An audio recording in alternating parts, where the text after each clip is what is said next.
Shenda Mtito TV. Shenda Mtito TV. Shenda Mtito TV. Rafiki namba moja wa burudani na michezo. Rafiki namba moja wa burudani na michezo. Hatupo kwa ajili ya kutafuta followers, sisi tupo kwa ajili ya kuambia watu ukweli. Kwa hiyo mtu akitaka ukweli wa football, akitaka kujua mpira, aendelee kutufuatilia. Nenda kwenye upande wa Wajera Mtita, utachukua habari. Ukiona Salamba anazungumza, kimbilia, kwa sababu ambayo tunayazungumza ni mambo ambayo ni ya ukweli, ya uhakika. Hapa hakuna propaganda za mpira. Hapa tunazungumza facts about football. Lakini jambo tunasalia hapo hapo. Katika mfumo ambao pengine Young Africans kwa sasa wanao, ni mfumo wa upi? Sababu wanasemaga kuna digitali na vitu vingine. Kwa mfumo ambao wanaendesha Young Africans, kwa namna ambavyo wanaelezea, ni kama vile ina watu makini sana. Unadhani ni mfumo aina gani ambao Yanga kwa sasa wanaoendesha? Yanga wanazidi wapo kwenye transformation, wanahama kwenye yale mambo ya kuwa kuongoza kutumia mambo ya mtu mmoja mmoja, kiimla na vitu vingine, propaganda. Huko Yanga wanatoka, wanakwenda kwenye utendaji wa kitaasisi. Unajua zamani timu zetu hizi zilikuwa zinaendeshwa kama si nitumie lugha gani? Lugha nzuri itakuwa pengine kizamani. Yaani uwezo ukaona majukumu yale, ile structure kiutendaji uwezo kuiona. Unaweza kuta mtu akawa ni mweka hazina, anaweza kuwa ni mkurugenzi, lakini role zake zile hawezi kuziplay kama ile ajira yake au majukumu yake yanavyohitaji. Bado maamuzi yalikuwa ni kwa mtu mmoja. Sasa wenzetu sasa hizi wanajitahidi kuweza kutia nguvu. Ukimkuta mkurugenzi wa ufundi anafanya majukumu yake, mkurugenzi wa wanachama anafanya majukumu yake, ukienda kwa CEO wa klabu anafanya majukumu yake, wale wajumbe wale wanani tunasema wale wajumbe wa mkutano mkuu, au tunasema wanatumia kama tendaji ya klabu ya Yanga, na yeye inafanya majukumu yake. Makamu wa rais ana majukumu yake, rais ana majukumu yake, lakini pamoja na yote na wote pia wana majukumu ya pamoja. Kwa hiyo unakuta kwamba uwajibikaji wa kila mmoja unaifanya timu iweze kuwa na mshikamano, lakini pia waweze kuwa na focus na kuweza kupambania yale ambayo walikuwa wamejiwekea. Kwa binafsi tosha kusema kwamba wanajitahidi kwenda kisasa, kitaalamu zaidi, kuhakikisha kwamba kila jambo linakwenda vizuri. Ukikuta anachokizungumza Mheshimiwa Rais wa klabu yao kwa maana Engineer Said, ukikuta Arafati makamu wa rais anachokizungumza, ukikuta hao wajumbe wakina Alex Ngai na wengine wakina Magulamali na wengine wote ambao wako pale, unakuta ni watu ambao wana ukaribu na timu yao, na kila mmoja unamuona ana play part. Yaani leo hii kazi ambayo anaifanya Ngai ni kazi ambayo anafanya kwa nafasi yake ya kuwa kwenye kamati tendaji. Unamuona kabisa akiwajibika, unamuona kabisa akiwa kiwanjani, unamuona kabisa akipambana timu ishinde. Ukimuona makamu wa rais Arafati the same, ukimuona rais, ukiona wakina Gulamali, ukiona wengine wakina Yanga Makaga. Kwa hiyo wana watu ambao wamejitoa kwa ajili ya klabu, wamejitoa kwa ajili ya mpira, na wako pale kwa kuipambania klabu. Unaona kila timu inapokwenda unaona wapo na wote wanakuwa na ABC. So timu ambayo anaweza kaongea mtu mmoja tu akatoa statement na vitu vingine vikaenda. Lakini pia wamefanikiwa kuweza kutenganisha kati ya mdhamini wao kwa maana ya GSM na klabu. Bado unakuta Engineer Hersi anapambana kwenye klabu. Uone mara nyingi sana nani engineer au nani tajiri wa klabu kwa maana ya nani Galib Said Mohamed akinitafia sana. Usikii matamko usikii nini, yeye ambakia kwa nafasi yake tu kisha kwamba timu inakwenda vizuri, kwa sababu watu ambao ameweka chini ni watu ambao anawaamini na wanafanya kazi kubwa sana. Kwa hiyo anatoa support ya ndani, sio ya nje kujanika, lakini watendaji wake wanachukua na kuweza kuyafanyia kazi. Tumalize hili. Tumepitia katika barua ambayo Mo kaipost. Inaashiria kama vile kuna kitu ambacho kinaendelea ambacho pengine Simba anafanyiwa kama sio haki. Akiwa ameposti ukasaki wa Instagram, kama vile analalamika, kimpia huko akiwasihi mashabiki kuelekea mchezo wao wa marudiano, kuonyesha umoja na nguvu pia. Katika hili unadhani Simba wana muda au wana haki ya kuilaumu CAF kweli kwamba ibidi waende kwenye uwanja wa Mkapa?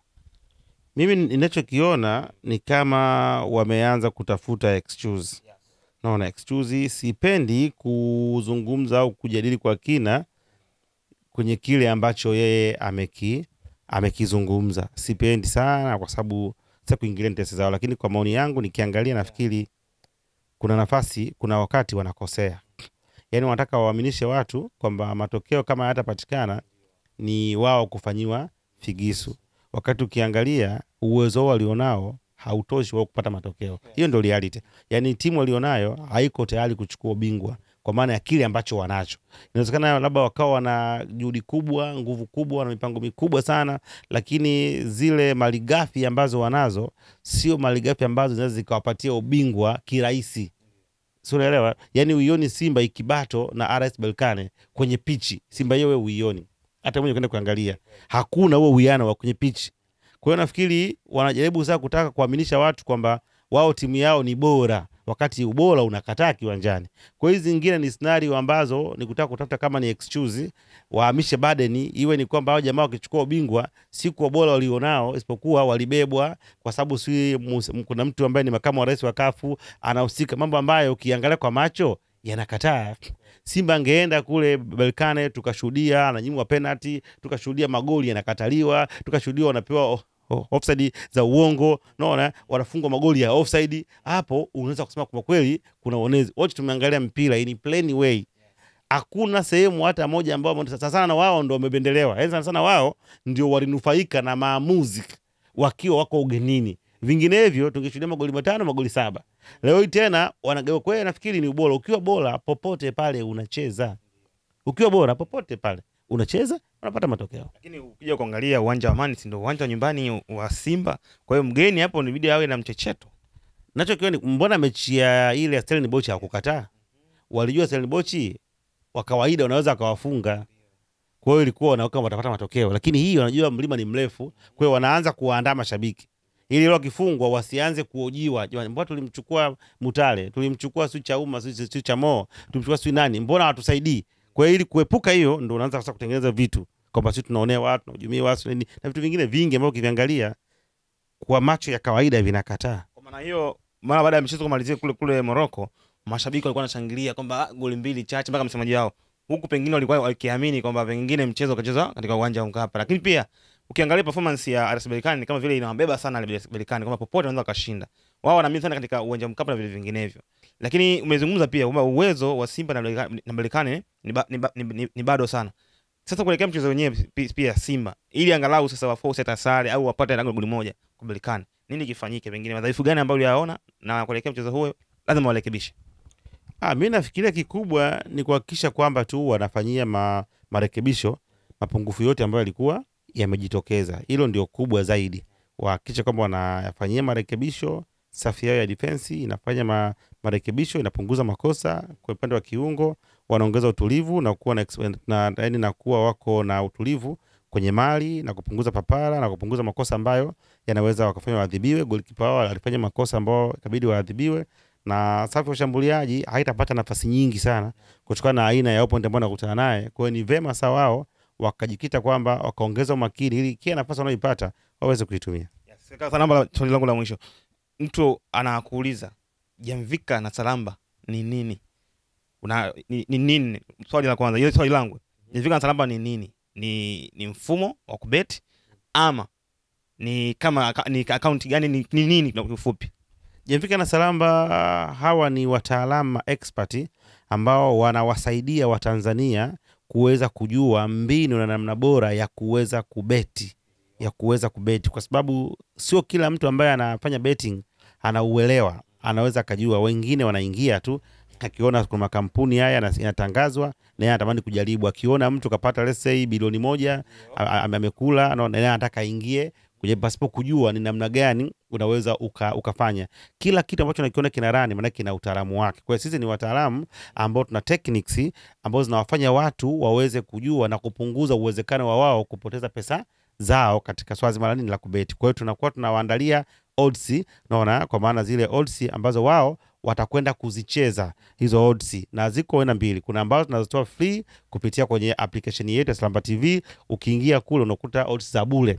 Hizo tunawapa, wanacheza ni zaidi ya odds 50 mpaka odds 1000 kulingana na siku. Lakini wa zingine ambazo wanakuwa wanalipia, ambazo kwa siku ni shilingi 1000, kwa wiki 1500 na kwa mwezi 15000, na wale wa VIP ni shilingi 30,000 kwa siku 5. Unafanyaje? Unachukua simu yako, unaandika nyota 150 nyota 50 nyota 1 leli, ndio unaingiza namba ya kampuni 610 251 28. Baada ya hapo unaingiza kiasi kwa siku 1000, wiki 1500 na kwa mwezi 15000, VIP 30,000. Kisha utapokea ujumbe kutoka Selcom na Salamba TV, na utaanza kufurahia huduma ya Jamvika na Salamba siku hadi siku. Ni miongoni mwa watu ambao tunatoa odds siku zote pasipo kujua wingi au ukubwa wa mechi. Kwa hiyo ukitaka kuona kwamba hauna kiasi cha pesa, basi unakwenda kwenye simu yako, unaingia kwenye Play Store, unaandika pale Salamba TV, itakuja, utadownload. Baada ya hapo unaanza kujisajili, uandika either jina lako, namba ya simu au email yako, unaweka namba yako ya siri, unaingia kwenye platform yetu ya Salamba TV. Ukiingia mle kuna sehemu ya Jamvika na Salamba, ukipress unakutana na mkeka wako wa bure ambao utautumia kwa kutumia kodi ambazo tumekuwekea pale. Kwa hiyo kumbe hela ipo nje. Ni wewe mwenyewe kuweza kuamua tu. Basi sawa, nikushukuru sana. Karibu sana. Wakati wa weekend au safari zako za kikazi, basi unapofika Dodoma, ichague Brand Hotel. Ni hoteli ya kifahari, chaguo kamili kwako, yenye mandhari nzuri ya kuvutia. Tunajivunia huduma bora ya malazi, chakula na vinywaji. Utapata free breakfast, free wifi, free swimming pool. Vyumba vyetu ni vya kisasa na vifaa vya kipekee vinavyofanya siku yako kuwa ya kufurahisha na yenye kumbukumbu nzuri. Pia tuna kumbi za kisasa kwa ajili ya shughuli mbalimbali na garden ya kupigia picha. Tunapatikana Kisasa, Dodoma, Tanzania. Fanya booking online kupitia booking.com. Wasiliana nasi kwa simu namba 0773467756. Email brandhotel14@gmail.com. Brand Hotel, tunaamini kwenye ukarimu na huduma bora.